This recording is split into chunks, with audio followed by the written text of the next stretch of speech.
Bien-aimés dans le Seigneur Jésus, bonsoir. Sois le bienvenu dans la maison du Père.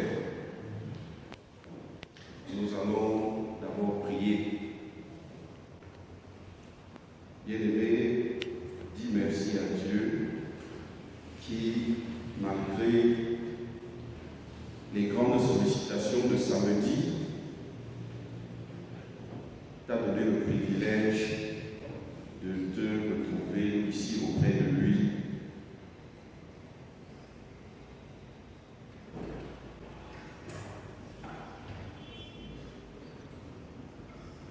C'est véritablement un privilège parce que la Bible déclare que la fin d'une chose vaut mieux que son commencement. Aujourd'hui, c'est le dernier enseignement et tu as le privilège d'être présent. Dis merci à Dieu. Dispose ton cœur maintenant à recevoir les bénédictions que Dieu a réservées pour toi ce soir.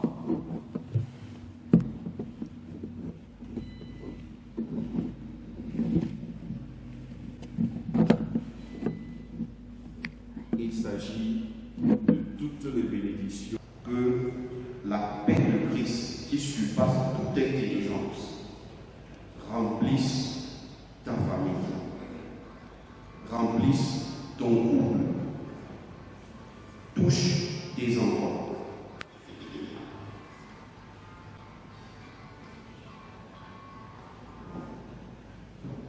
Père éternel, nous te rendons infiniment grâce pour ce moment merveilleux que tu nous as réservé. Nous sommes disposés maintenant à nous laisser utiliser par toi. Nous sommes disposés maintenant à recevoir les bénédictions qui tournent autour de la paix. Merci Seigneur, parce que tu vas nous remplir de ta paix. Au nom de Jésus-Christ, le Prince de paix. Amen. Veuillez vous asseoir.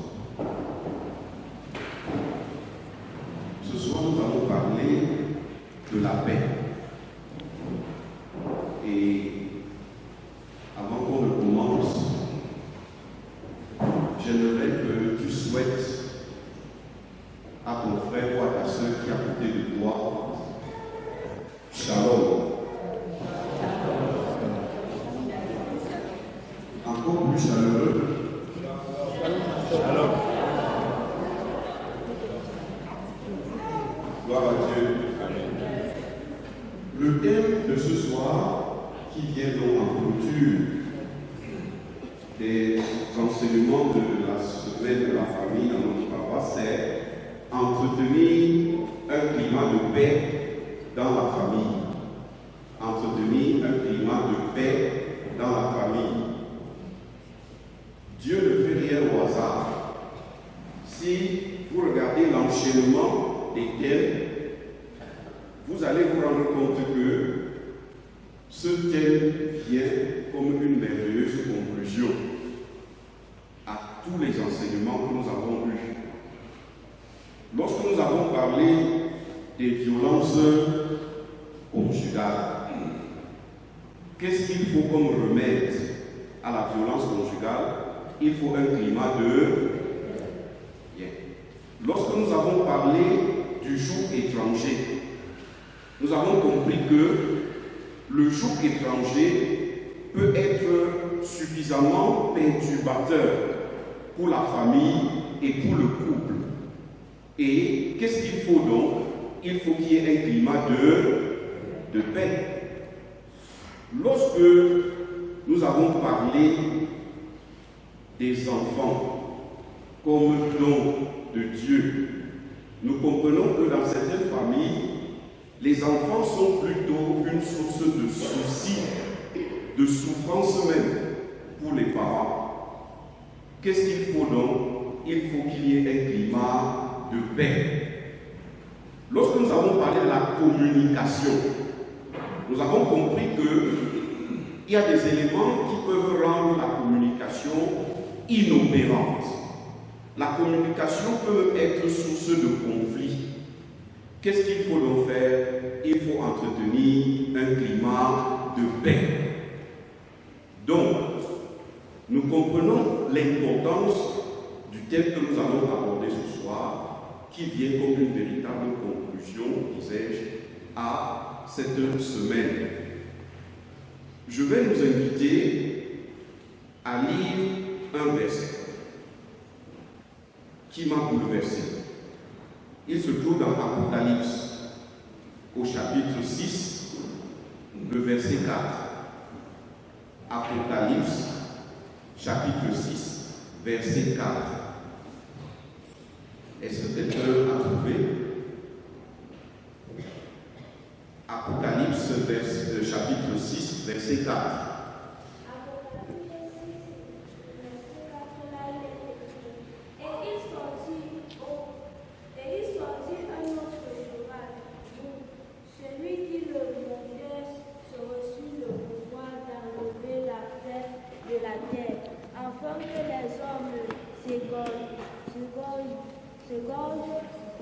Et les uns les autres, et une grande épée lui fit donner.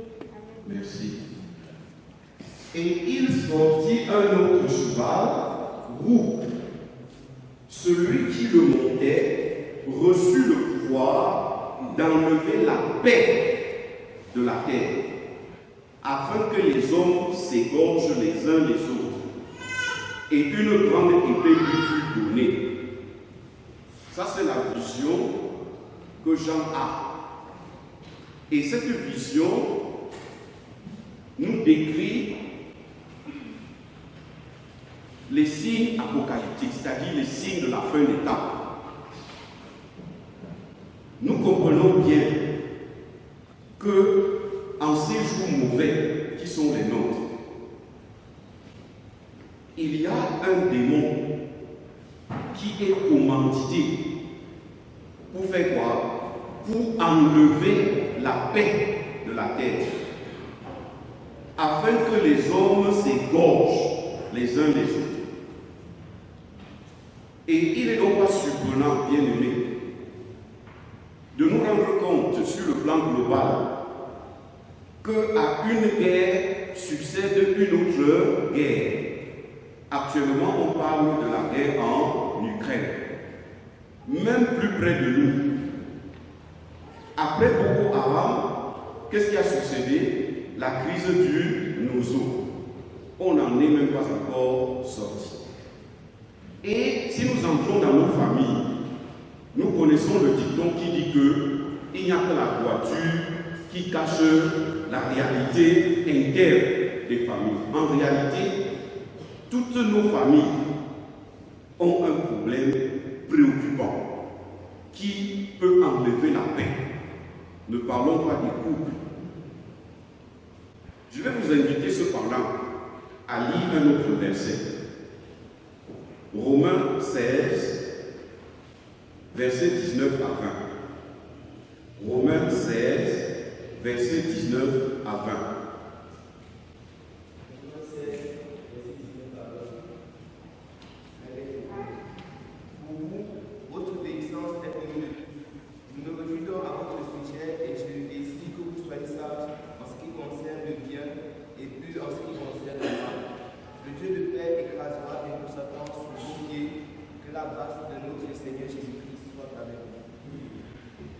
Pour vous, votre obéissance est connue de tous. Je me réjouis donc à votre sujet et je désire que vous soyez sages en ce qui concerne le bien et purs en ce qui concerne le mal. Le Dieu de paix écrasera bientôt Satan sous vos pieds.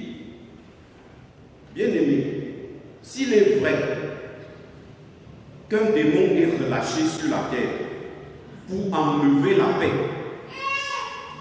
il est aussi vrai que le Dieu de paix va faire quoi? Le Dieu de paix. écrasera bientôt Satan sous vos pieds. C'est un message rassurant. Nous n'avons donc pas à nous inquiéter. Quels que soient les troubles, le Dieu de paix est engagé pour restaurer la paix. Mais ne négligeons pas le fait qu'un démon est également relâché. Et c'est pour cela que le texte que nous venons de lire attire notre attention sur quelques principes. L'obéissance, la sagesse, la pureté. Si ces conditions ne sont pas remplies, il est fort possible que nous restions exposés aux attaques du démon qui est relâché sur la terre pour enlever la paix. Mais si notre obéissance est avérée, si nous gardons la sagesse et si nous restons purs, le Dieu de paix va écraser Satan sous nos pieds. Cela dit, j'ai presque fini l'enseignement. Cependant, nous allons entrer dans quelques détails. Lorsqu'on parle de la paix dans un couple, il s'agit de quoi? La paix est généralement définie comme le calme, la tranquillité, la sécurité, etc. C'est bien. Selon la parole de Dieu, la paix dans un couple engage tout cela, mais mieux. Tenez, il ne peut y avoir la paix dans votre couple si vous n'êtes en communion fervente avec le fondateur du mariage. Donc, première chose, la paix dans un foyer, c'est la communion avec le fondateur du mariage. Je vais prendre une image saine. Si vous achetez un médicament et vous ne consultez pas la notice et vous commencez à avaler ce médicament, il est fort possible qu'il fasse plus de mal que de bien. En réalité, pour qu'un couple soit dans la paix, il faut qu'il soit en communion avec celui qui a fondé le mariage. Et la plupart des mariages sont dans le tumulte parce que les gens qui sont mariés là ne sont pas en communion avec le fondateur du mariage. Donc la paix dans un mariage, c'est cette communion-là qu'il faut établir. Deuxième chose, la paix dans un mariage, c'est le respect mutuel. Je dis bien respect mutuel des positions et des rôles tels que fixés par le fondateur du mariage. Si les positions ne sont pas respectées, si les rôles ne sont pas respectés, est-ce qu'il y aura la paix? Bien. Il est écrit ceci. Femmes, soyez soumises à vos maris, comme au Seigneur. Car le mari est le chef de la femme, comme Christ est le chef de l'Église, qui est son corps. D'autre part, Marie, aimez vos femmes, comme Christ a aimé l'Église et s'est livré lui-même pour elle. Il faut que ce soit clair. Il y a un chef. Il y a un chef. Si le chef abandonne sa position de chef, il y aura problème. Si quelqu'un d'autre prend la position du chef, il y aura problème. Mais je voudrais attirer notre attention sur un fait qui est fondamental et que les gens confondent très souvent. C'est la comparaison qu'il y a dans ces positions et ces rôles. La femme doit être soumise à son mari comme au Seigneur. Ça, c'est fondamental. Je dis bien comme au Seigneur. La soumission n'est pas la soumission à un homme. Si la femme se soumet à un homme, il y aura un problème. Elle doit se soumettre à son mari comme au Seigneur. Ça, c'est fondamental. Ce qui veut dire que l'homme de son côté doit comprendre que la soumission qu'il attend de sa femme n'est pas la soumission à lui, l'homme, mais c'est une soumission au Seigneur. C'est fondamental. Si l'homme considère que la soumission de sa femme est la soumission à lui, il y aura problème.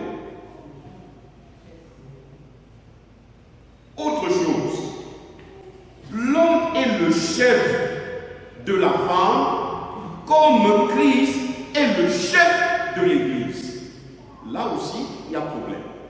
Si l'homme est le chef, en oubliant qu'il est le chef comme Christ est le chef de l'Église, il y a problème.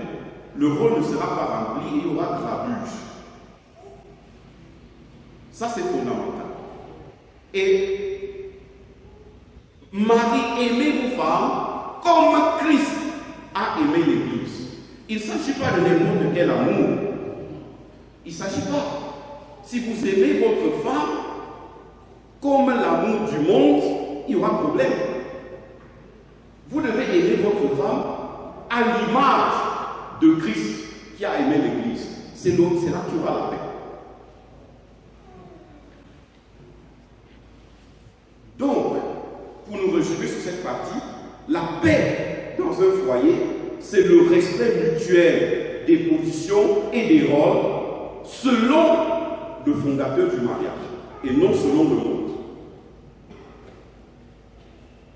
Troisième donnée de la paix dans un foyer, c'est que les conjoints doivent donner la place au Saint-Esprit. Parce que tout ce que nous venons de développer là, si les conjoints ne donnent pas la place au Saint-Esprit, ça ne va pas fonctionner. Je dis encore merci à Papa Roger qui nous a montré qu'il y a toujours un individu qui rôde et qui est prêt à perturber les choses. Raison de plus pour nous pour donner la place dans notre foyer à qui? Au Saint-Esprit. Et les deux conjoints, ce n'est pas le mari seul, ce n'est pas la femme seule. Sinon, ça ne va pas marcher. Les deux conjoints doivent s'accorder pour donner de la place au Saint-Esprit et laisser le Saint-Esprit diriger le couple. Laissez les principes du monde à côté. Donnez la place au Saint-Esprit et votre mariage aura la paix. Quatrième principe de la paix dans un mariage, c'est que lorsque vous donnez la place au Saint-Esprit, il faut maintenant que Christ règne. Christ doit régner. Tout à l'heure, on a parlé du chef. Et la comparaison, c'était par rapport à Christ. Mais il faut maintenant que Christ règne dans le couple. Si Christ ne règne pas dans le couple, il n'y aura pas la paix. Philippiens 4, verset 7. Écoutez. Et la paix de Dieu, qui surpasse toute intelligence, gardera vos cœurs et vos pensées en qui? En Jésus-Christ. En Jésus-Christ. Voilà donc 4 principes qui déterminent la paix dans un couple. Premièrement, que le couple soit en communion avec le fondateur du mariage. Si vous prenez un médicament sans tenir compte de la notice de la personne qui a fait ce médicament, vous pouvez mourir. Et c'est peut-être pour ça que plusieurs couples meurent. Deuxièmement, le respect mutuel des positions et des rôles. Troisièmement, la place accordée au Saint-Esprit. Et quatrièmement, le règne de Christ. si ces 4 principes sont dans votre couple, il y aura la paix. Il y aura la paix. Évoluons maintenant. Quels sont les éléments qui peuvent perturber la paix dans un foyer? C'est le plat de résistance. Parce que si nous identifions les éléments qui peuvent perturber la paix dans notre foyer, alors, en comptant sur le Saint-Esprit, sur Jésus-Christ, sur l'Éternel, le fondateur du mariage, et sur notre bonne disposition spirituelle, à nous respecter mutuellement, alors on peut gérer ces facteurs. Il y en a beaucoup. On va essayer de les parcourir si le temps nous le permet. D'abord, sur le plan physique, le mauvais état de santé d'un conjoint peut perturber la paix dans la famille. Moi-même, j'en ai été victime. Mon épouse a eu successivement 3 crises. Une crise de thrombose, et lorsqu'on est sorti de la thrombose, on a eu un AVC en septembre. Lorsqu'on est sorti de cet AVC en septembre, elle est retombée dans un AVC en décembre, avec hémiplégie. Nous avons été secoués. Les frères et sœurs qui sont ici et qui ont vécu ces événements avec nous, je voudrais rendre grâce à Dieu pour le soutien que j'ai reçu de vous. Parce que j'étais effondré. Et les enfants avec, qui ont vu leur mère du jour au lendemain, incapable de faire le mouvement, est devenue carrément dépendante. La paix a foutu le camp à la maison. Donc, l'état de santé peut perturber la paix dans une famille. Et rappelez-vous les 4 principes que je vous ai donnés. Parce que c'est toujours là-dedans qu'il faut trouver la solution à ce genre de situation. Il faut compter sur le Seigneur. Mon épouse aujourd'hui est restaurée. Élodie, est-ce que tu peux te mettre debout?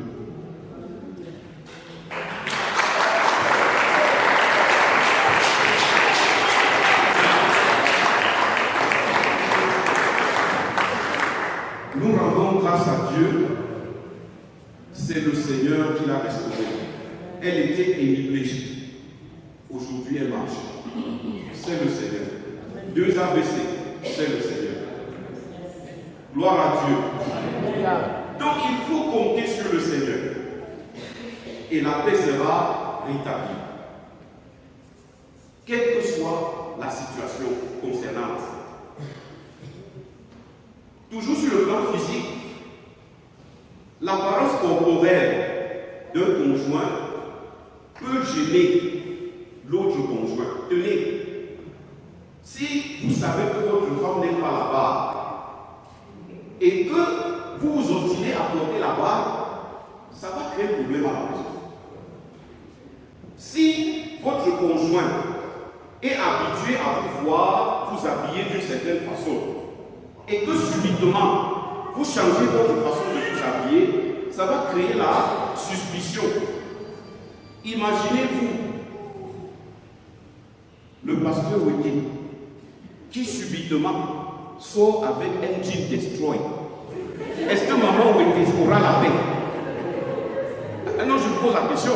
Est-ce que maman Weke va avoir la paix? Voilà.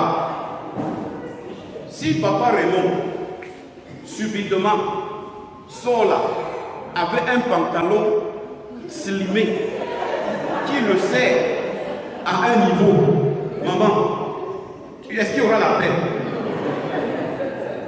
Renversons maintenant les choses. Si subitement, papa Roger, tu vois ma Flo, elle a porté la jupe ici là, dis-moi comment tu vas te sentir. Donc, l'apparence vestimentaire peut être un problème. Et ça peut vous plaire, mais enlever la paix dans la famille. C'est ça, non? Donc, nous devons toujours être attentifs à ces détails-là. Et j'ai une petite anecdote qu'un collègue m'a racontée. Il me dit qu'il reste chez lui un samedi. Il voit sa femme prendre un pantacourt, jean, bien collé. Elle tire ça bien. Elle prend un tricot, elle enfile dedans. Elle prend une casquette, elle pose. Elle dit j'arrive. Le il a serré sa poitrine et lui a demandé est-ce que je peux te déposer? Est-ce que le gars avait encore la paix? Le gars n'avait plus la paix. Et 15 minutes après son départ, il a pris le téléphone. Vous n'avez pas encore fini. Vous comprenez que le gars n'avait plus la paix, non? Voilà. Donc, sur le plan physique, donc, il y a tous ces aspects-là. Mais il y a des choses assez banales. Imaginez-vous un mari qui enlève ses chaussures avec les chaussettes d'une certaine odeur dans la chambre. Vous voyez, c'est des choses assez banales. Bon, la femme est là, elle ne supporte pas, elle est gênée, mais elle ne sait pas comment le dire. Chère maman, quand ça se passe comme ça, on fait comment? Puisque nous allons poser les problèmes et trouver les solutions.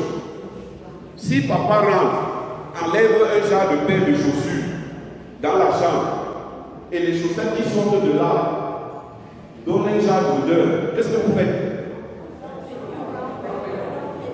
On prend, et qu'est-ce qu'on fait de la paire de chaussettes? Qu'est-ce qu'on fait de la paire de chaussettes? Et les mamans ne s'entendent pas dessus. C'est les problèmes simples comme ça. Hein? Qu'est-ce qu'on fait de la paire de chaussettes?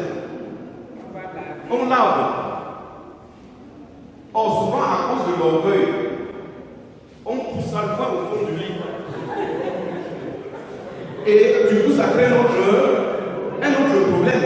Parce que lui, il va demander ses chaussures et sa paire de chaussettes. L'odeur là, ça lui dit rien, c'est pas son problème.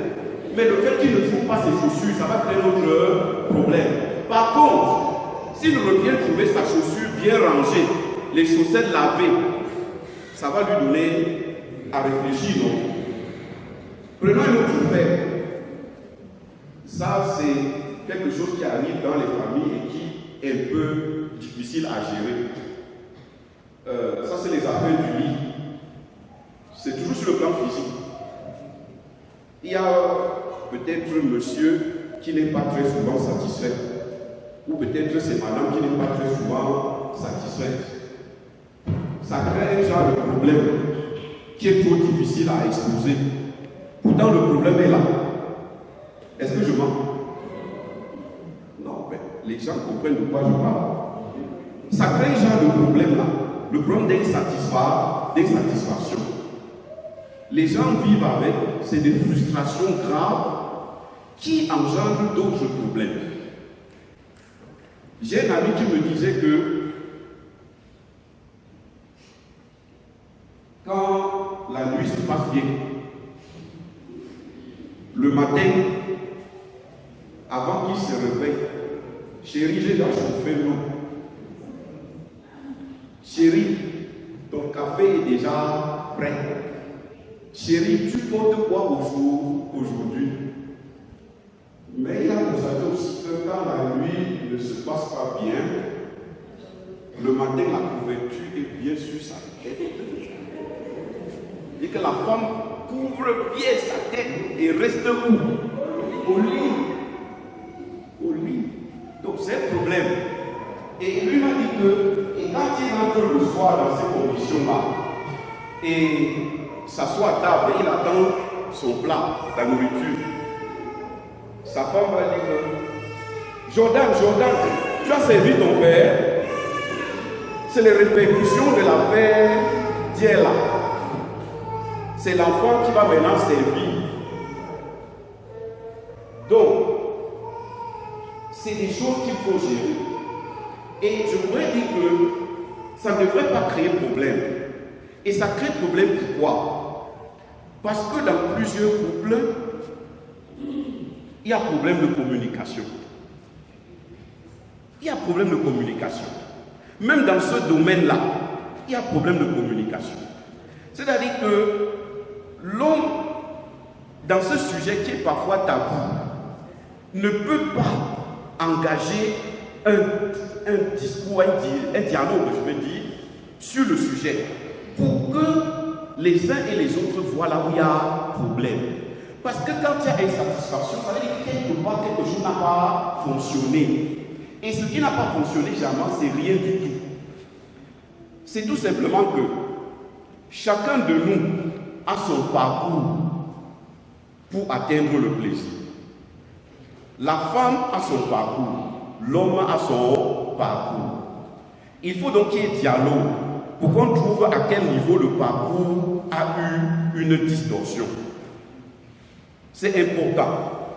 Et aussi, chaque individu a son parcours. Il faut donc qu'il y ait communication dans le couple pour que l'homme dévoile à la femme son parcours pour atteindre le plaisir et vice-versa.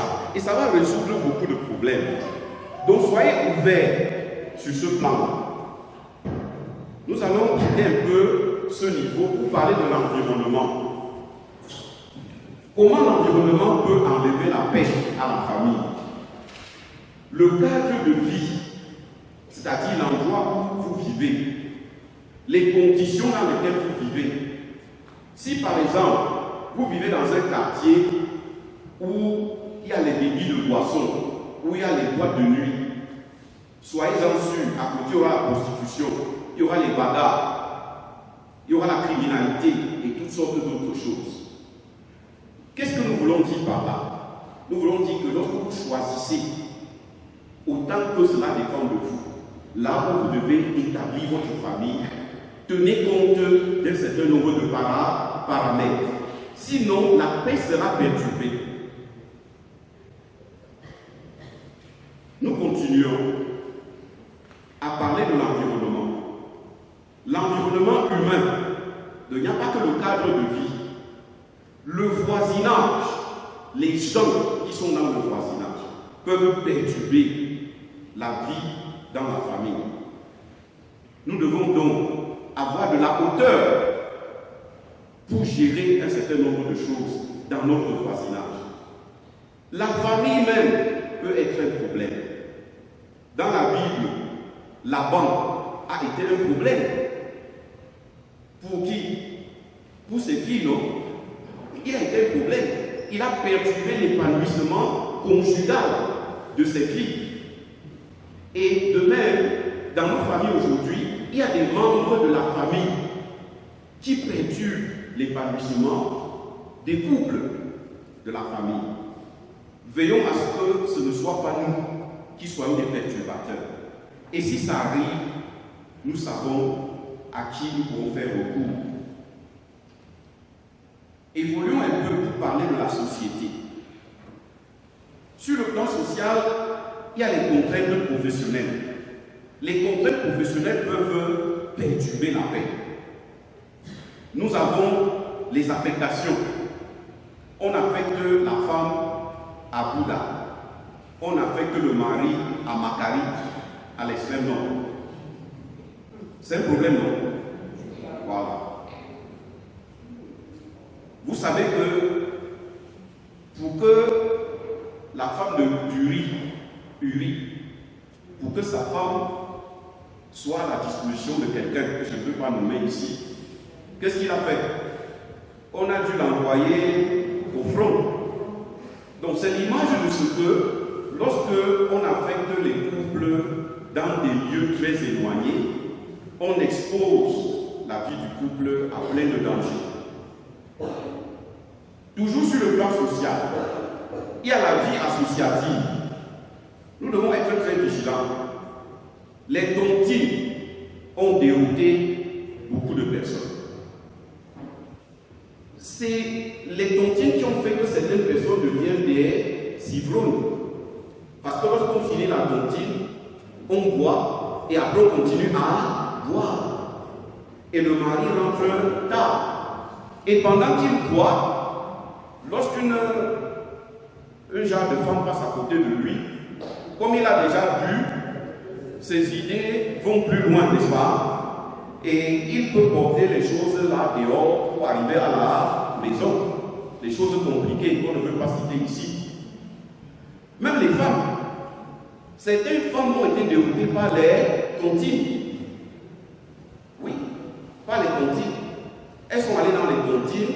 Et comme dans les tontines, il y a les femmes d'un certain acabit, ces femmes ont dit comme tu rentres seulement à la maison, fais quoi maintenant? On peut faire un tour à gauche, à droite, on peut aller à Yash. On a fait un tour à Yash. Et comme c'est des femmes d'un certain genre, un genre d'homme aussi venu à côté. Et du coup, la femme qui était elle sérieuse, on a lancé le maïs et elle a picoré. On se comprend, non? Voilà. Donc la vie associative est un problème. Et je vais vous raconter une anecdote, toujours dans la vie associative. C'est le club de danse. Alors, quelqu'un a lui-même affilié sa femme dans un club de danse. Et un jour, il vient la chercher.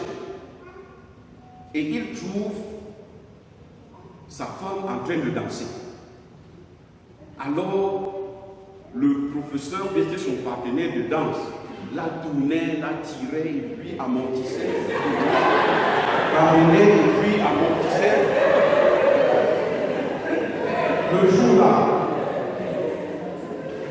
Le jour-là, il a pris la main de sa femme, mettre dans la voiture, amener à la maison, il dit que tu vas me dire, le gars là c'est qui pour toi? Vous voyez, la vie associative peut être un problème. Il faut être vigilant. Une autre anecdote sur la vie associative, le club de sport. Un papa, l'un de nos papas, sa femme avait pris le poids et ils ont résolu ensemble d'inscrire la mère au club de sport. On arrivé dans un endroit, on dit qu'on fait les exercices, on fait les abdos. Le père là, en passant dans sa voiture, trouvait sa femme allongée et un homme avait tenu ses pieds et l'a fait comme ça. Il a freiné la voiture là-bas, a arrêté sa main, il dit entre dans la voiture. Donc c'est ça le sport. Elle dit que c'est quoi? Elle dit qu'on te fait le bis, tu viens.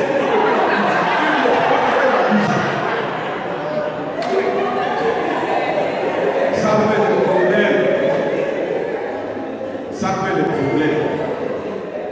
Et même à l'église, ça fait le problème. Vous avez un mari qui est très engagé dans les affaires de l'église. Si sa femme n'est pas à côté, ça va créer un problème. Et vice versa. Et il y a un phénomène dans l'église aujourd'hui.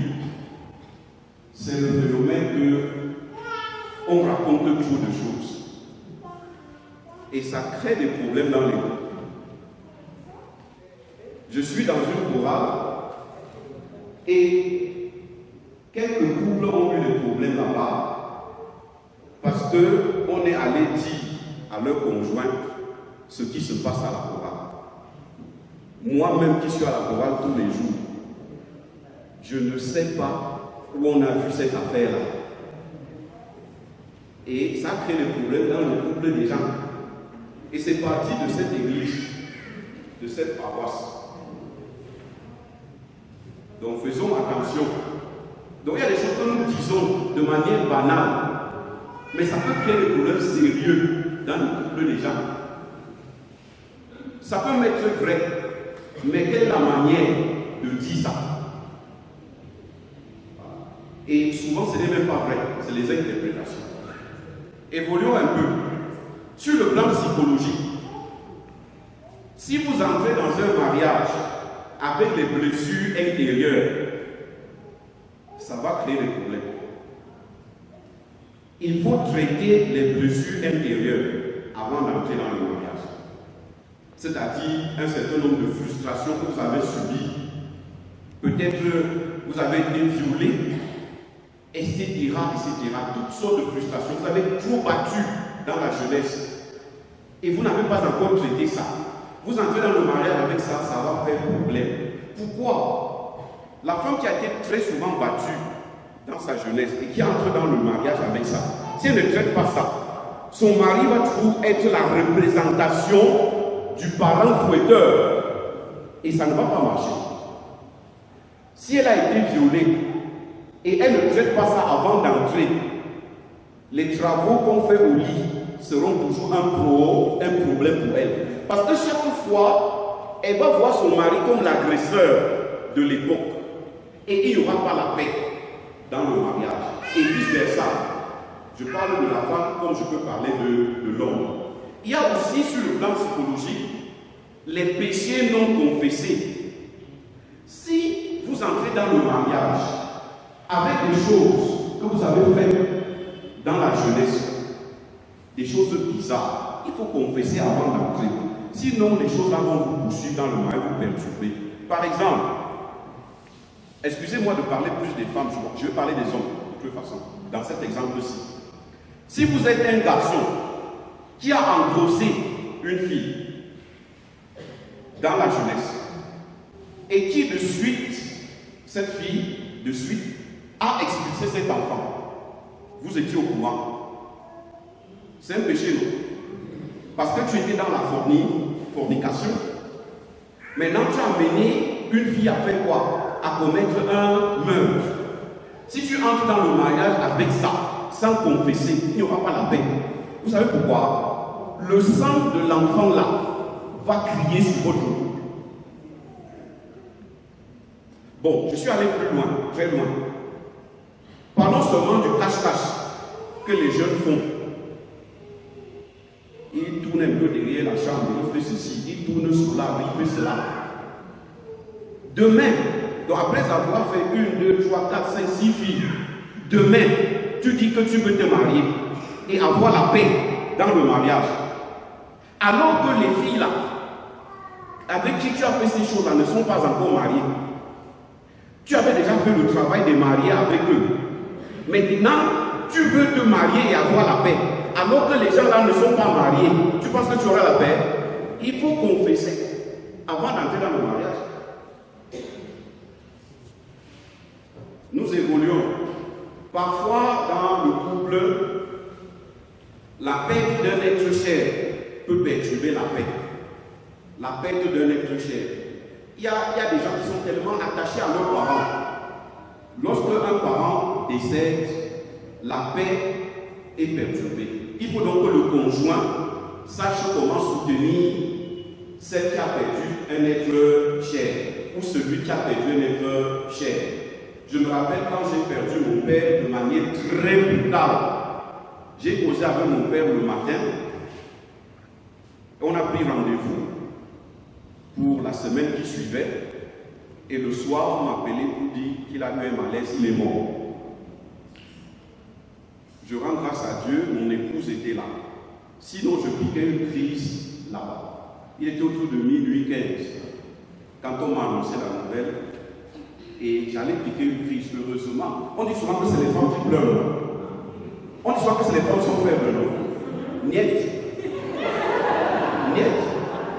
Pendant que je mettais ma chambre sans dessus-dessous, c'est elle qui m'a dit que chérie, ça va. Chérie, calme-toi. Chérie, appelle encore pour te rassurer. Vous voyez, donc la perte d'un être cher peut être un problème et il faut que l'autre soit prêt à jouer son rôle pour équilibrer les choses. Il y a la gestion des complexes et des tempéraments. Vous devez vous connaître dans le couple. Dans le couple, vous devez connaître si votre mari a le sang chaud ou s'il a le sang froid et vice-versa. Si vous ignorez ça, il y aura un problème. Parce qu'il y a des moments où il peut dire quelque chose alors que c'est parce qu'il a le sang chaud. En réalité, ce qu'il dit là, ce n'est pas vraiment quelque chose pour te blesser. C'est tout simplement parce que son tempérament est un tempérament chaud. Et si toi, madame, tu ne tiens pas compte de son tempérament, et ça va faire le problème. Alors qu'au fond, il n'y a rien. C'est tout simplement que c'est quelqu'un qui est chaud. Il est vif et il réagit aux choses vite. Je me rappelle, j'avais un voisin, chaque fois qu'il rentrait, tout ce qu'il trouvait sur son chemin, il boudait du pied. Il chouillait du pied. Mais en réalité, ça ne voulait pas dire qu'il est méchant. C'était son tempérament. Il fallait donc que sa femme comprenne cela et que ça ne fasse pas des problèmes.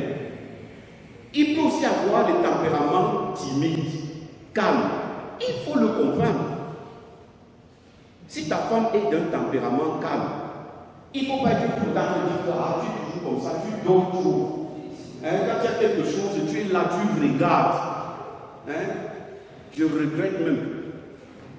Il y a des gens qui vont juste là. Alors que c'est son tempérament. Elle peut être une femme posée. Il faut maintenant tirer les avantages de ce tempérament posé. Et comprendre que parfois, lorsqu'elle n'agit pas vite, c'est parce que c'est son tempérament. Elle prend du temps pour gérer les choses. Et parfois, les gens qui prennent le temps pour gérer les choses le gèrent mieux que ceux qui le gèrent avec précipitation. Il faut donc capitaliser les différences. Et il faut d'abord les comprendre. Il faut les déceler. Il faut les déceler. Il y a des gens qui se marient, qui vivent longtemps sans se connaître. Tu ne connais pas que mon mari est chaud dans le tempérament. Tu ne connais pas qu'il est timide. Et la femme va dire que moi dormir comme ça, pendant que les hommes agissent ici dehors, tu es ici, tu fais quoi? Alors que c'est son tempérament, il prend son temps. Donc il faut savoir gérer les tempéraments. Nous évoluons sur le plan moral maintenant.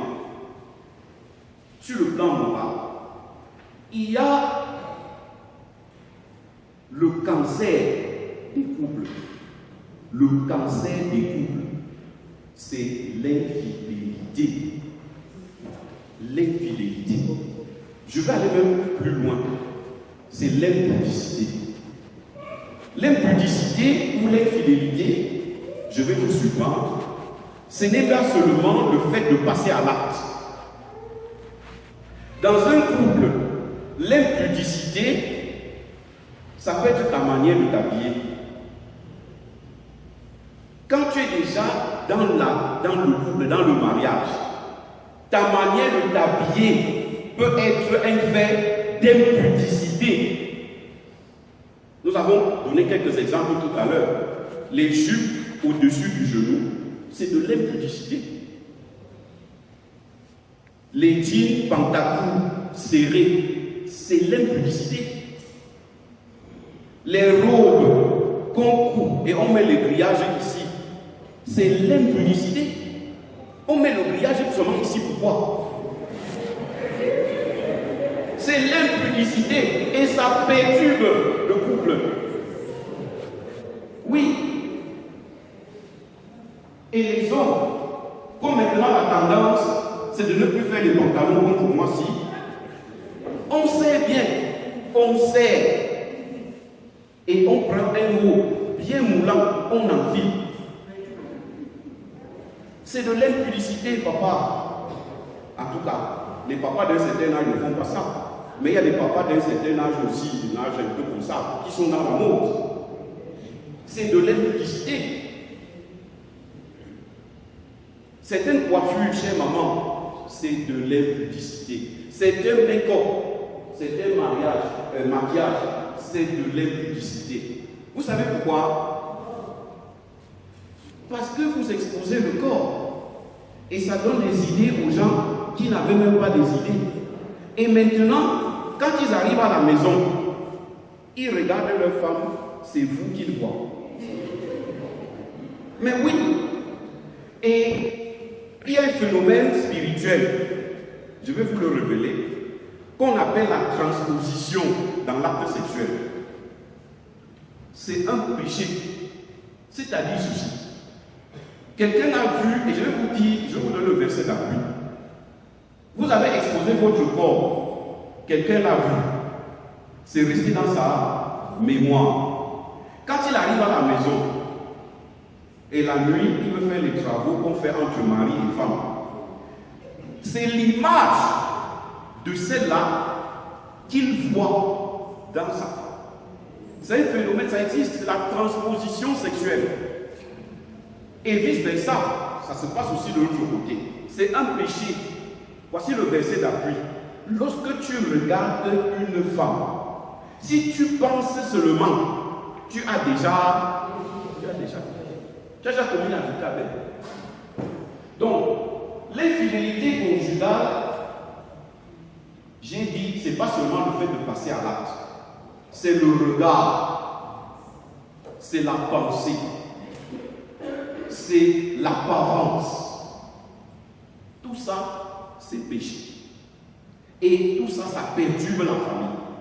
Ça perturbe la vie du couple.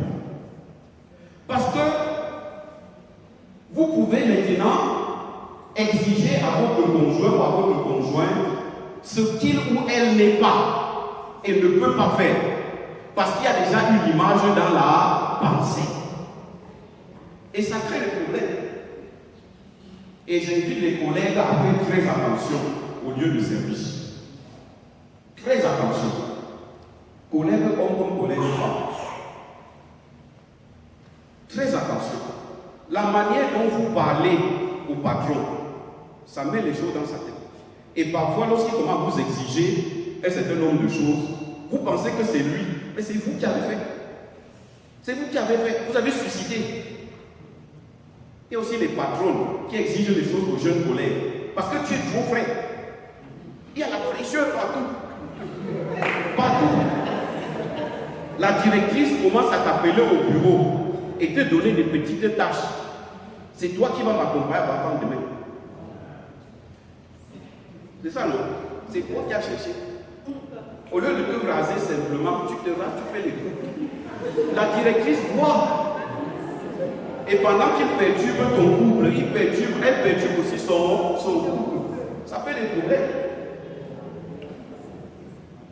Donc nous devons faire très attention à ces choses-là. Il y a le concubinage. Le concubinage. C'est-à-dire qu'on sait clairement que monsieur et madame telle sont mariés. Mais pas les pirouettes et les acrobaties. Non, il y a toujours quelqu'une quelque part. Des acrobaties. Et après, on justifie cela en disant que, mais même les statistiques montrent qu'il y a plus de femmes que d'hommes. On va aussi laisser les femmes là à qui? Hein? Et même les femmes au moins aussi se défendent. Quand on nous abandonne aussi comme ça pour que nous soyons aussi que comment? Laissez-nous aussi jouir de la vie. Nous n'avons pas notre part de personne. Le concubinage est un danger pour le couple. Un grand danger qui suce les ressources du couple et qui amène les démons dans le couple. Pourquoi? Parce que la concubine ne vous a jamais seul. Elle-même, puisqu'elle cherche le soutien partout. Mais vous êtes au moins trois. Vous êtes au moins trois. Pourquoi? Il y a celui qui paye le loyer. Il y a celui qui habille. Il y a celui qui s'occupe de ça, etc., etc. Il y a même l'autre qui, lui, il est là seulement pour le lit. Parce que les autres ne sont pas performants. Oui, ça, ce sont les révélations que nous avons. La cupidité.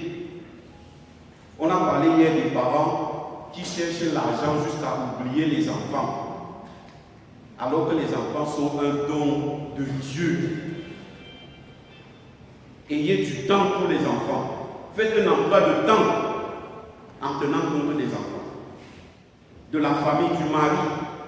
Il y en a qui ont abandonné le mari pour aller au champ. Tout le temps, c'est le chant. Quand on rentre du champ, on est au marché. Il y a aussi les maris qui ont abandonné femmes et enfants, toujours en voyage. Je suis à Bentoua, je suis à Daoudéré, je suis à Ebolofa. Tout le temps. Pourquoi on cherche l'argent?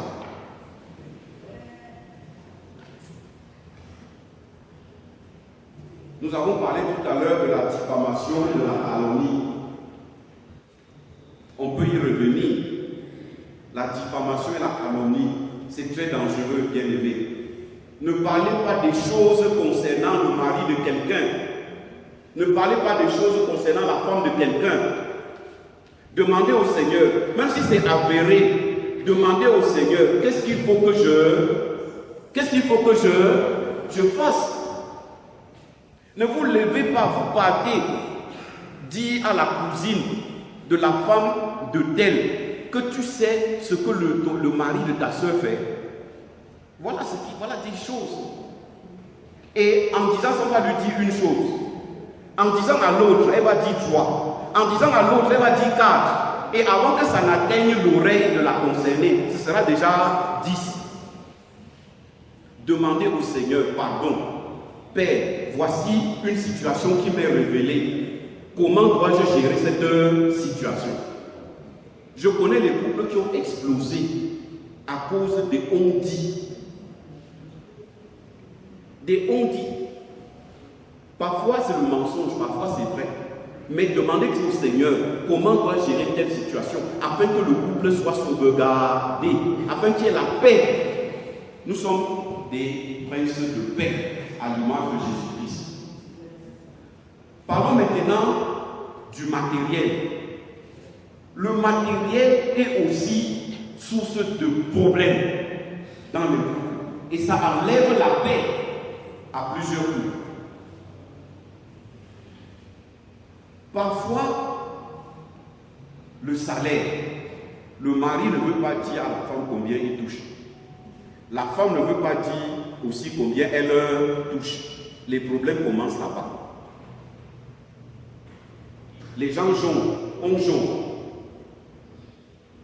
Bien aimé, il faut être vrai.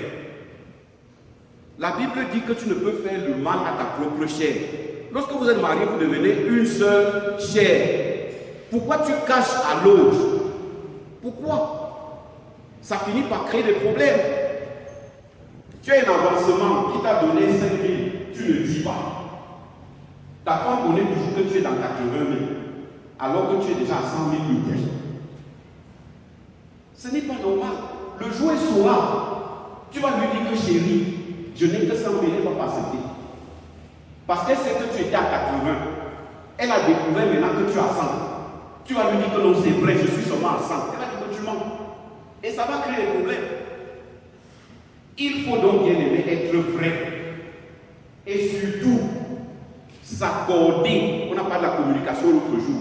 S'accorder sur le budget familial. Asseyez-vous et établissez un budget familial en tenant compte du salaire de l'un et de l'autre, de manière à ne pas demander trop à celui qui n'en a pas assez. Que celui qui en a assez fasse libéralité pour la paix dans le couple et le bien-être des enfants. Combien de couples ici ont un budget? Je ne veux pas qu'on réponde. Combien de couples ici se sont assis et ont établi un budget mensuel? Donc je veux seulement vous challenger. Combien de couples ont établi des projets? C'est-à-dire que sur 1 an, on va faire ceci. Sur 2 ans, on va faire cela. Sur 3 ans, on va faire ceci. Et voici comment ensemble nous allons faire. Sur ton salaire de 150 000, pour le projet de 3 ans, là, on va retirer 25 000. Toi qui as un salaire moins, on va retirer à part de 10 000. On met tout ce projet. Quand vous organisez comme ça, là, l'ennemi va seulement rôder, il ne va pas entrer. Parce que le téléphone Android, c'est un vrai problème. Et on a évoqué ça hier. Vous allez chez quelqu'un, vous toquez à la porte. La mère, vous êtes dehors, mais c'est quand vous entrez que vous savez. La mère est au téléphone, le père est au téléphone. On a appelé un enfant fatigué Va voir qui sont. Va voir qui sont. Il était où? Il était où? Au téléphone. Tu es là, tu appuies la sonnerie, tu appuies la sonnerie. C'est quand tu entres, on te salue et tu te rends compte qu'on est encore en train de gérer les derniers messages. Parfois même on cause avec toi en poussant. Oui. Et ça crée des problèmes dans certains couples. Depuis que je te parle, tu es au téléphone. Chérie, je t'écoute. Hein? Elle est au téléphone, mais elle écoute. Ça frustre. C'est très frustrant. Nous évoluons. Je vais parler des couples mixtes. Si vous êtes dans un couple mixte, c'est une grâce, c'est vrai. Si vous êtes un couple recomposé, c'est une grâce. Mais vous devez beaucoup travailler. Vous devez beaucoup travailler à construire l'unité, à construire l'harmonie. Les couples mixtes, c'est peut-être interreligieux ou intertribal. Parfois, les accords ne sont pas très évidents. Parce que dans telle culture, on fait telle chose plutôt comme ça. Dans telle autre culture, on fait les choses comme ça, etc. Vous devez beaucoup travailler. Et essayer donc d'intégrer les éléments des différentes cultures. Si on reste trop tranché, ça va créer problème. Il faut travailler et savoir comment intégrer. Et le plus difficile souvent arrive avec les enfants. Les enfants ne savent pas souvent quelle langue parler. Et si le couple n'est pas suffisamment soudé, la maman va souvent beaucoup tirer la couverture de son côté. Et le papa va souvent être un peu frustré. Et ça sera source d'un genre de situation. Le climat ne sera pas serein à la maison. C'est une grâce. Il faut beaucoup travailler sur ce plan-là, en écoutant le Seigneur et le Saint-Esprit. Il en est de même les couples recomposés. Les couples recomposés, c'est quoi? C'est que vous avez fait un premier mariage. Bon, on ne sait pas comment, il y a eu quelques grabuges. Et puis, vous entrez dans un second mariage. Peut-être avec quelqu'un qui aussi a été marié. Bon, allez, c'est des équations assez compliquées et qu'il faut savoir gérer. Ce n'est pas très évident. Je voudrais dire aux jeunes de ne pas trop s'engager sur le chemin là. Bon, mais si vous êtes déjà dedans, demandez au Saint-Esprit de vous aider à gérer. Ça va marcher. Mais soyez vigilants. L'ennemi connaît des failles dans ce genre de situation. Aussi, je vais attirer l'attention des jeunes couples. Les couples qui viennent de se marier. Souvent, la période de fiançailles est la période de grand romantisme. Après, on organise le mariage. Grande euphorie, grande fête. Et maintenant, lorsqu'on arrive à la maison, grande crise. Soyez très vigilants. Soyez très vigilants. Parce que c'est à ce moment-là que la vie à deux prend sa véritable réalité. Dans les fiançailles, vous étiez, bon, si vous amenez les fiançailles vraies, vous étiez un peu comme ça. Mais dès que vous mariez, vous êtes vraiment comme ça. Et à ce moment, c'est le jour-là que tu sais, que tu vois la température de l'autre. Le romantisme a fait que tout le temps tu penses qu'il était à 42 degrés. Et comme vous avez fait les fiançailles bien, sans vous rapprocher, le jour-là tu te rapproches de lui, tu vois qu'il n'avait que 37. Ça commence à faire un genre dans la tête.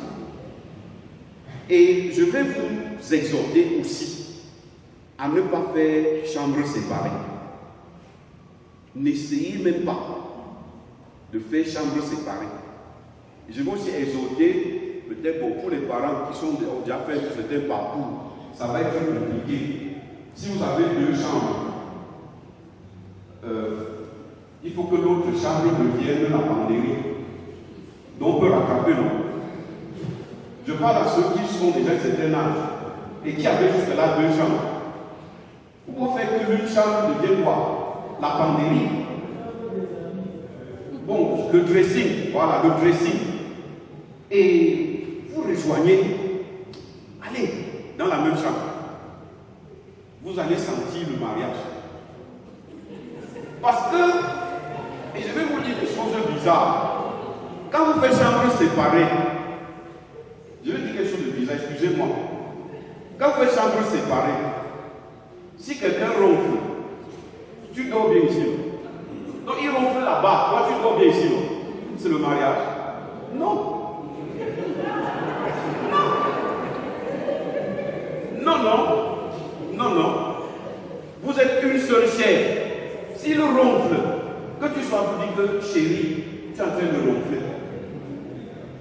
Mais vous connaissez les gens qui ont ronflé comme s'ils sont morts dans le sommeil. Oui. Chambre unique. C'est toujours là-bas que tu vas savoir que lorsque l'autre dort, sa main fait comme ça. Son pied fait comme ça. C'est ça le mariage. Et ça, vous apprenez à vivre dans l'harmonie à partir du moment où vous intégrez ces choses-là. Je vais aller plus loin. Si la personne a une indigestion et que la nuit, il libère beaucoup de gaz, il faut que vous soyez dans le même lit pour que tu supportes l'odeur.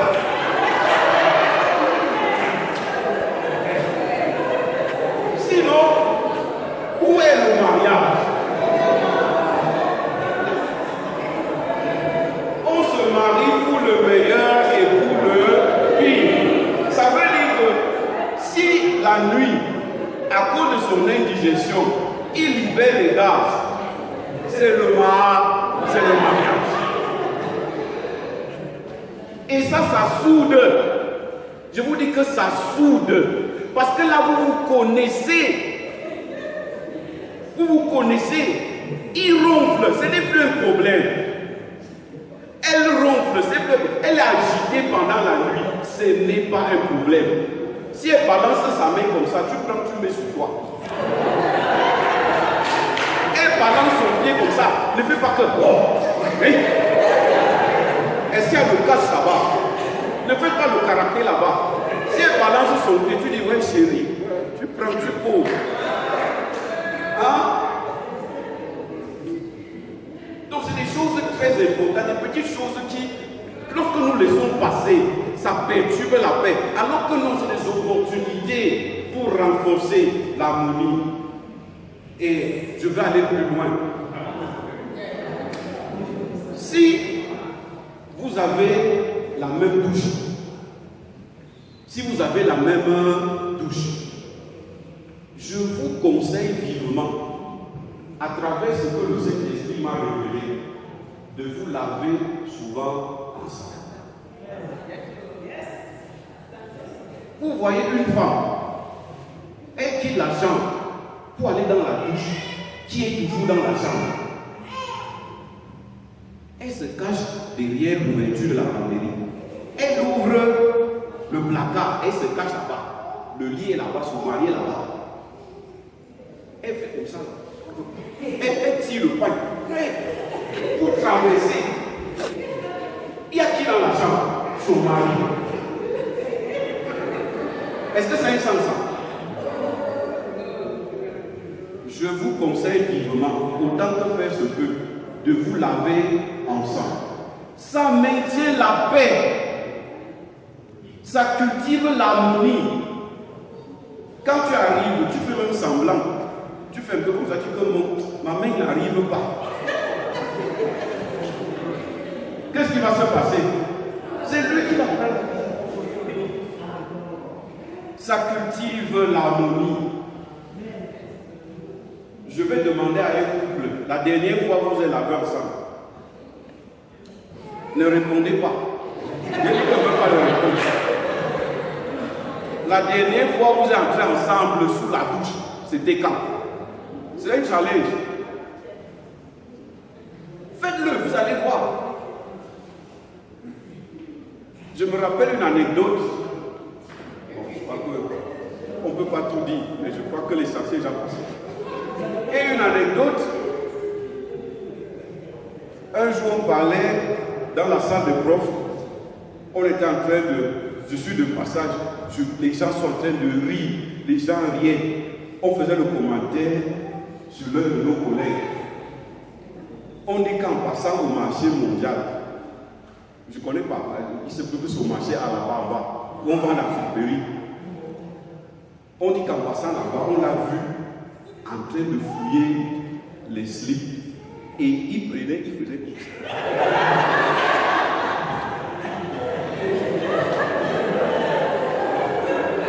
Et les gens riaient. On dit qu'il prenait les slips, il faisait comme ça là. Il mesurait. Et les gens riaient. Bon, moi j'ai voulu rire, mais ça m'a bloqué. Parce que là, j'ai vu le problème. Qui peut me dire le problème? J'ai vu le problème. Et je veux que les mamans me disent, maman, si on dit qu'on a vu papa au marché en train de prendre les sous-vêtements et de mesurer, ça veut dire que, je ne sais pas, je ne veux pas moi le compte. Oui, maman Florence. Maman Florence.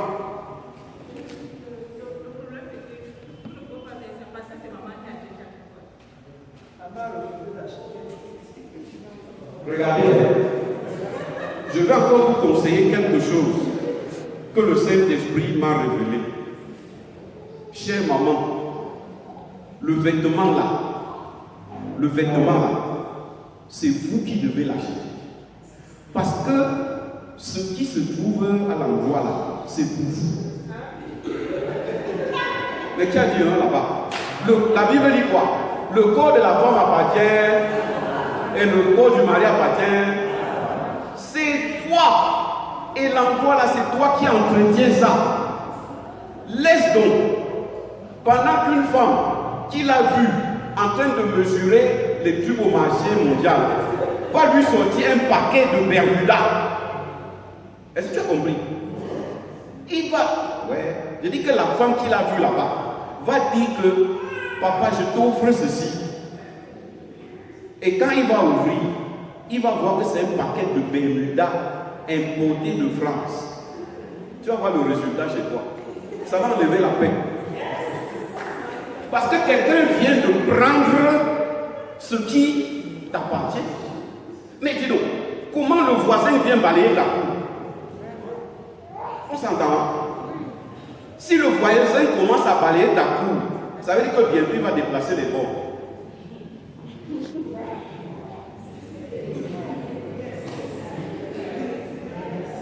Nous n'allons pas revenir sur les problèmes de communication qui peuvent enlever la paix dans un couple. Papa Roger a merveilleusement présenté cela l'autre jour. Nous allons terminer avec les problèmes spirituels. Les problèmes spirituels. Lorsque vous entrez dans un couple avec des mauvaises fondations, c'est-à-dire quoi? Dans votre famille, on a l'habitude de visiter les divinités. On a l'habitude de visiter les crânes, de faire le vœu, tout ça. Toutes ces pratiques bizarres. Si vous entrez dans un mariage avec ça, ça va perturber votre mariage. Vous savez pourquoi? Parce que lorsque vous fréquentez ces divinités-là, la Bible dit que vous devenez un avec ces divinités-là. Et le jour où vous vous mariez, ces divinités engagent ce qu'on appelle le processus de réclamation. Ils vous réclament. Parce que vous avez fait un mariage, un autre mariage. Tout mariage est d'abord spirituel. Tout mariage est d'abord spirituel. Donc, quand vous fréquentez les eaux, là où on va vous laver, on va jeter l'huile, on jette le pistache et tout ça là. Vous entrez en communion avec ces divinités et vous leur appartenez. Il est hors de question que vous partez maintenant créer une autre alliance. Il réclame, il vous réclame. Et votre couple ne sera pas en paix. Votre couple ne sera pas en paix. Toujours sur le plan spirituel, ne parlons pas des sectes modernes. et des sectes traditionnelles. Si vous êtes membre d'une secte moderne ou d'une secte traditionnelle, nous savons tous que dans ces sectes-là, lorsque vous faites un rapport sexuel avec votre conjoint, vous êtes en relation avec le monde des ténèbres. Nous connaissons tout ça, n'est-ce pas? Donc, quand vous appartenez à une secte, une loge, dès que leur moyen de prédilection, c'est le sexe. Donc, dès que vous entrez en relation sexuelle avec votre conjoint, vous êtes également connecté à eux, là-bas. C'est pour cela que certains de vos enfants leur appartiennent. Oui, bien que vivants, il y en a qui prennent directement. Donc, dès que la femme conçoit, ils prennent. D'autres enfants, ils laissent, ils le déforment. L'enfant naît, il est un genre. Soit physiquement un genre, soit mentalement un genre. C'est toujours eux. Donc, ces choses sont très importantes. N'allez pas faire alliance avec d'autres choses et vous venez maintenant faire une alliance et vous venez ici demander au pasteur de bénir le mariage. Sans avoir déconnecté l'autre, il y aura conflit. Il y aura conflit et vous n'aurez pas la paix dans le ménage. Il y a beaucoup de ménages qui souffrent à cause de ça. Ils n'ont pas fait la déconnexion avant d'entrer dans la nouvelle alliance. Et ils souffrent. Parfois, on laisse l'enfant grandir. Il passe les diplômes. Il a même les grands postes. Au moment où tu peux te réjouir, on lui donne une voiture. On l'écrase en haut. C'est eux. Il faut être très attention. Et là, la paix est encore perturbée davantage dans la famille. Et pour terminer, sur le plan spirituel, il y a tout simplement, mais alors tout simplement, l'infidélité à l'égard de Dieu. Si vous êtes engagé, comme vous et moi, à servir le Seigneur, restez fidèles. Chaque fois que vous êtes infidèle envers Dieu, vous brisez la communion avec lui. Rappelez-vous, nous avons dit au début que la paix dans le foyer, c'est la communion avec le fondateur du mariage. Vous brisez la communion avec lui, restez fidèles. Chaque fois qu'il y aura une fidélité par rapport à Dieu, ça ne va pas marcher. La Bible dit qu'il vaut mieux ne pas faire un vœu à l'Éternel que de faire le vœu et de ne pas tenir. Or, nous avons fait les vœux depuis le jour de notre baptême. Et on ne tient pas. Et on ne pourra pas se marier. On vient même ici le jour du mariage. On prend le micro. On fait les vœux. On prend les engagements qu'on ne respecte pas. Je vais terminer par ce fait divers. Un fait réel. D'ailleurs, c'est ce papa-là qui nous a raconté ça.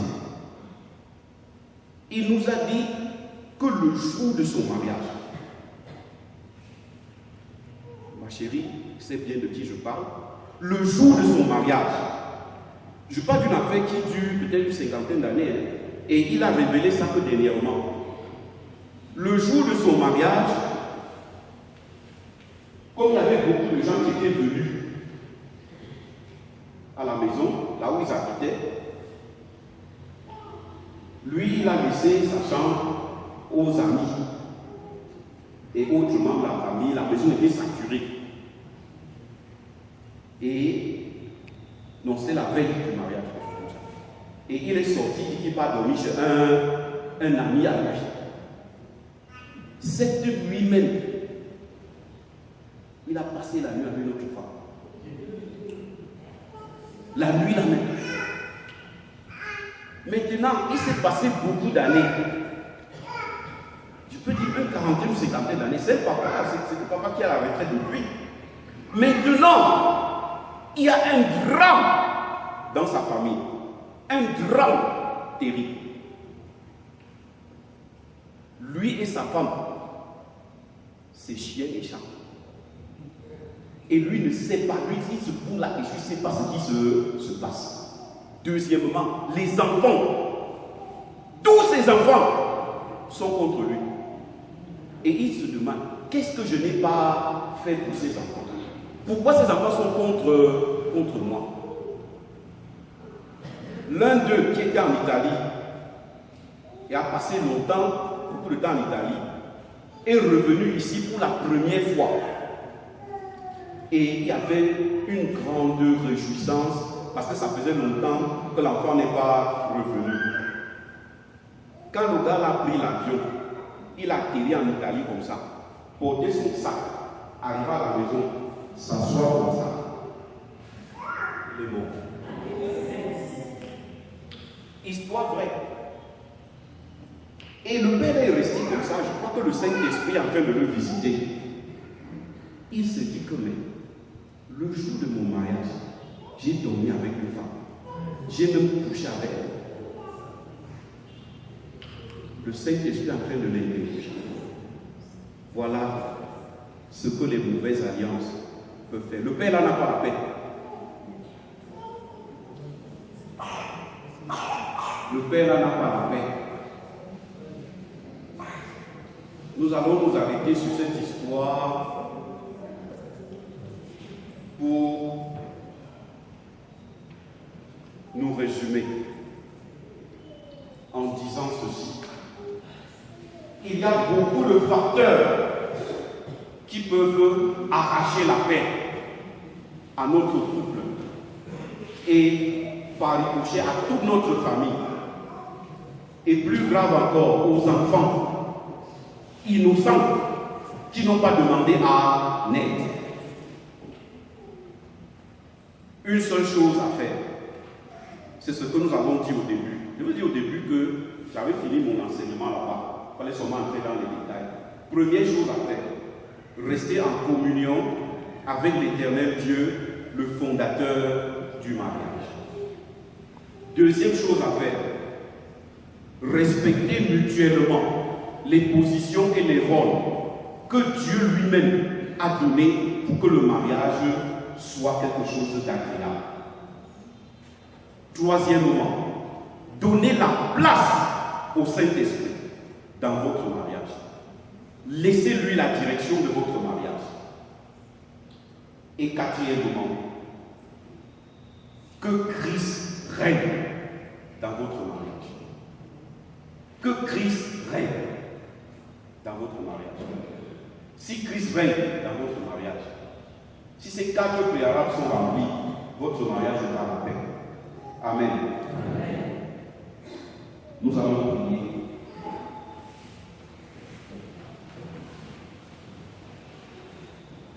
Bien-aimés, nous avons parcouru quelques éléments qui perturbent la paix dans la famille, dans le couple.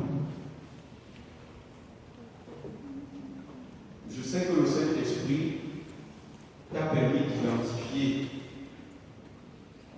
ce qui perturbe ta famille, ce qui arrache la paix à ta famille. Je sais aussi que tu as saisi la promesse de Dieu qui a dit qu'il mettra Satan sous vos pieds et il l'écrasera. Cette promesse est ton partage. Si tu as identifié quelque chose qui perturbe la paix dans ton foyer, dans ton ménage, dans ta famille, déclare ce soir au nom de Jésus, cet esprit est écrasé. Écrase-le. Écrase-le au nom de Jésus.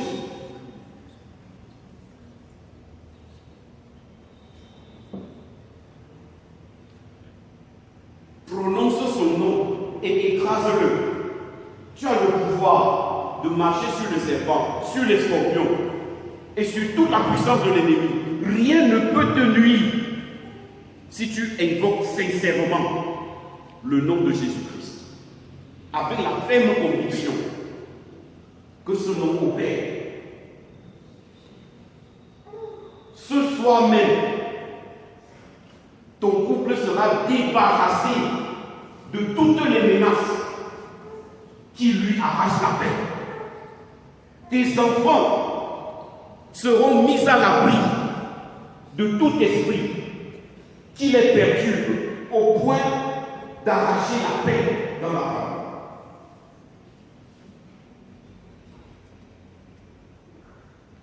Mets tes qui est dans le sang de Jésus-Christ. Maman, mets ton époux à l'abri. Plonge-le dans le sang de Christ. Papa, mets ton épouse à l'abri. Plonge-le dans le sang de Christ.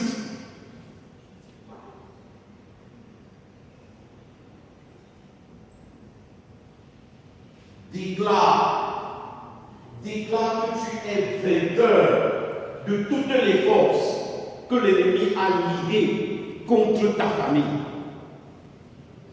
contre ton couple. Tu as déjà remporté la victoire. Jésus-Christ dit qu'il a vaincu le monde.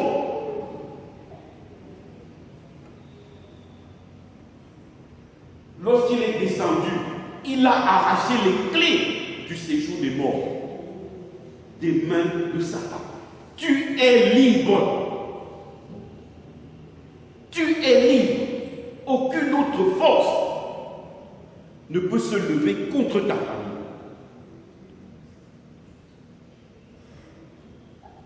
Et si tu les as identifiés, parle-leur avec sévérité. Parle-leur avec autorité. Demande à ces forces de dégager. Demande à ces forces de dégager, de sortir de ta famille. Ces forces sont au mauvais endroit. Ces forces sont au mauvais endroit. Même si c'est la maladie, déclare la guérison. Dieu est Jéhovah Rapha. Et par le meurtrissure de Christ, nous avons été déjà guéris. Aucune maladie ne peut te ôter la paix.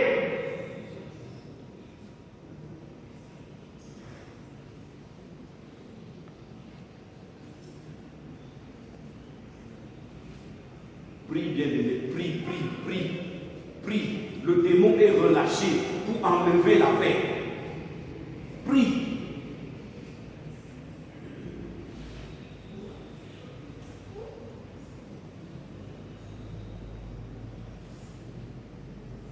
Et vous savez que lorsque Satan attaque le couple, il sait qu'il a attaqué une famille. Il sait qu'il a attaqué une église. Il sait qu'il a attaqué une nation.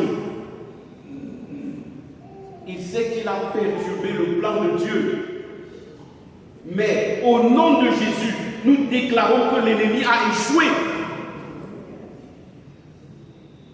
Tous nos couples sont sauvegardés par le sang de Christ. Toutes nos familles sont sauvegardées par le sang de Christ. Si un enfant qui te cause du souci, déclare aujourd'hui qu'il est délivré. Lui-même reçoit la paix et toi tu reçois la paix. Jeune homme, jeune fille, on t'a montré les dangers. Mets-toi à l'abri en choisissant le chemin de la sagesse. Comment un jeune homme rendra-t-il son chemin pur? C'est en serrant la parole de Dieu dans son cœur. C'est tout. Et ton avenir sera garanti par le Seigneur Jésus. L'Éternel dit, je connais les projets que j'ai formés pour vous, des projets de paix et non de malheur, afin que tu aies de l'espérance et de l'avenir. Jeune homme, tu as de l'espérance et de l'avenir. Mets ton cœur à la parole et tu auras un couple béni. Jeune couple, fais de même et tu seras à l'abri de toute attaque et la paix sera maintenue dans ton cœur. Merci, Papa. Merci, ô notre Dieu. Merci, Éternel, pour cette semaine de la famille dans notre communauté. Merci pour ton esprit qui a conduit les enseignements de bout en bout. Merci parce que tu as inspiré ces thèmes. Merci parce que tu as suscité des instruments pour édifier ton peuple. Merci parce que tu as appelé ton peuple. Merci parce que ton peuple a répondu présent. Merci parce que tu as édifié ton peuple. Merci parce que nous savons que les familles vont être restaurées. Merci parce que nous savons que les cœurs vont être guéris. Merci parce que nous savons que beaucoup de familles, à l'issue de cette semaine, ont vu ta gloire. Nous savons, Seigneur, que même ce qui n'est pas encore manifeste, tu vas le manifester. Parce que tu n'es pas un homme pour mentir. Ton oreille n'est pas dure pour nous entendre. Ta main n'est pas courte pour nous sauver. Merci, Papa, parce que même dans l'avenir, ce que tu as semé en cette semaine va porter des fruits, et des fruits en abondance, des fruits de grande qualité. Merci parce que ces fruits vont te glorifier, Seigneur, pour que l'Église soit debout, pour que la nation soit debout, et qu'une nouvelle génération se lève, et que le monde soit transformé. Parce que nous sommes la lumière du monde, le sel de la terre. Béni sois-tu, Seigneur, au nom puissant de notre Seigneur et Sauveur, Jésus-Christ, notre Père qui est aux cieux. Que ton nom soit sanctifié, que ton